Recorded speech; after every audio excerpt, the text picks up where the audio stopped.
যারা যারা বলো যে মালদা ইসকনে ব্যবসা চলে তাদের জন্য এই ভিডিওটা একটু দেখো। হ্যাঁ গাইস, আমি দীপ। আমি চলে এসেছিলাম আমার একটা ভিডিও নিয়ে আমাদের পল্লীশ্রী মাঠে যেমন আমাদের জগন্নাথ, সুভদ্রা আর বলরামের রথটা রাখা আছে, ওখানে আমি চলে গেছিলাম দর্শন করতে ঠাকুরদের।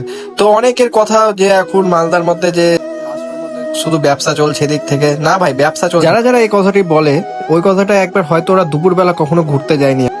দুপুরবেলা ভরপেট খাওয়া দাওয়া করাই সবাইকে, বড় ছোট নিজ।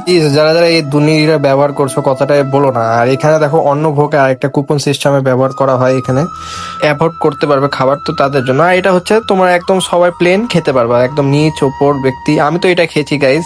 আর এখানে তোমাদের ওরকম কোনো সিস্টেম নেই যে তোমাকে উঠিয়ে তাড়িয়ে দিবে, ওরকম কোনো ব্যাপার না। ফ্যানের তলায় খেতে পারবে, আর যত খুশি তোমরা ভাত আর এখানে ডাল অনেক কিছু দেয়, ওটা নিতে পারবে যত খুশি। যারা যা বলো না যে ইসকনে ব্যবসা চলছে, একদমই ভুল কথা গাইস। এটা তোমরা যাও আশ্রমে, আর দুদিন আছে মানে জগন্নাথকে দর্শন করে আসো। চললাম বাড়ি, এখান থেকে বৃষ্টি পড়ছে, আবার দেখা হবে খুব তাড়াতাড়ি। টাটা।